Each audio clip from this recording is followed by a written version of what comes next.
This map of the Strait of Hormuz displays a severe geographic and economic bottleneck.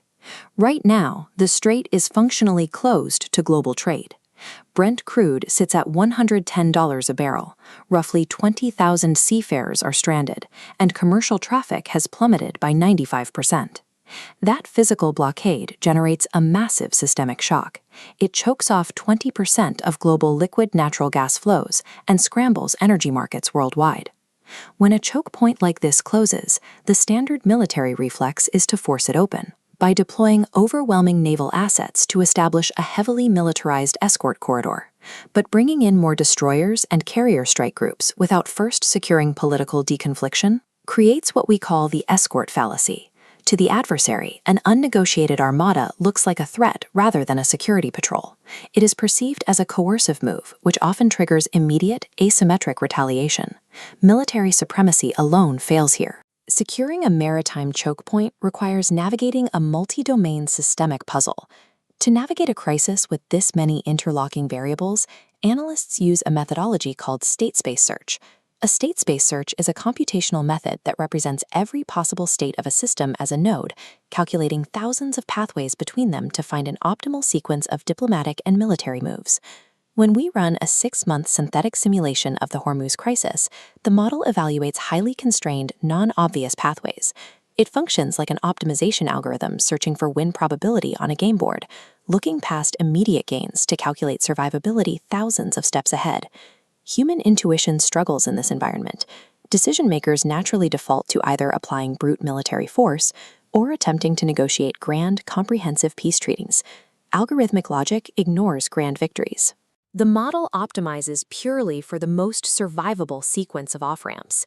Identifying this counterintuitive sequence toward peace requires systematically mapping the hidden variables dictating the conflict. We begin by plotting the physical baseline. The tactical map shows U.S. naval forces building up, represented by blue icons, while commercial shipping remains frozen facing red Iranian coastal assets. The model applies strict rules here. Certain tactical maneuvers constitute an automatic failure state. The primary red line is geographic. Any kinetic action launched against Iran's southern coast or its islands crosses a hard target threshold. Crossing that specific tripwire triggers automated consequences. It provokes immediate and widespread adversarial mine deployment across the entire Gulf, effectively ending the chance of a peaceful resolution. Because kinetic strikes trigger this tripwire, a purely naval strategy carries a high risk of failure. The solution path must navigate through hidden, non-military dimensions now. The first hidden dimension is munition sustainability. High-tempo escalation is capped by defense industrial bottlenecks, tracked on this declining bar chart. Hardware limits are severe. Aggressive U.S. Tomahawk missile burn rates outpace the annual production capacity of the defense industrial base.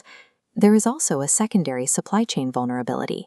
Sustaining a prolonged precision munitions campaign requires critical minerals like these tungsten samples. With China holding export controls over roughly 80% of the global tungsten supply, trade limits create a hard ceiling on continued military action. The second hidden dimension is macroeconomic feedback. Delayed maritime transits create a direct feedback loop, spiking global inflation and foreign exchange stress. This economic data translates into political reality.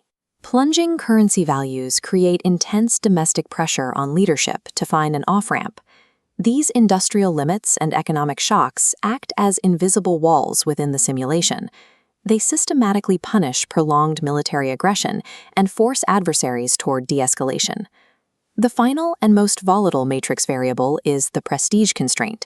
This plane tracks metrics like leadership cohesion and humiliation risk. We quantify humiliation risk as a strict mathematical boundary.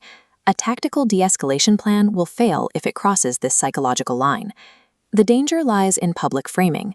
If a proposed maritime corridor is publicly labeled as a military victory or a forced surrender, adversarial leadership is compelled by internal political dynamics to reject it. Violating this prestige threshold triggers an asymmetric response. It activates deep revenge sentiment, resulting in immediate proxy spillover and severe cyber attacks directed at civilian infrastructure. Managing ego, public perception, and domestic political optics functions as a hard, quantifiable parameter. These psychological variables determine whether a system maintains stability or collapses. When we run the simulation against these strict industrial, economic, and prestige constraints, it rapidly evaluates thousands of strategic permutations. The algorithm systematically prunes and discards maximalist military approaches. It recognizes that applying overwhelming naval force acts as an automatic trigger for adversarial mine-laying and retaliatory cyber warfare. The simulation also discards attempts at comprehensive diplomatic treaties. Securing a grand bargain requires too much political capital and inevitably violates the prestige threshold of at least one major actor. The simulation suggests that standard human approaches, both overwhelming force and total peace treaties, struggle to survive in this highly constrained environment. What survives is an optimal, counterintuitive sequence favoring procedural maneuvers over victory declarations. Step 1 initiates a strictly humanitarian-commercial frame. Focusing the public narrative on evacuating stranded seafarers allows deconfliction without crossing prestige constraints. Step 2 executes quiet transit of neutral flags, proving the route is safe without challenging adversarial deterrence.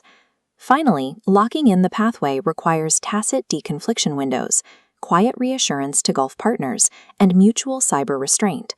This specific 5-step sequence yields the highest calculated probability for geopolitical stability. It produces a 39% chance of a managed stalemate, a 32% chance of a limited corridor, and restricts the escalation spiral to just 17%. In complex, multi-domain geopolitical systems, stability depends on discovering the most politically and operationally survivable sequence of constrained moves.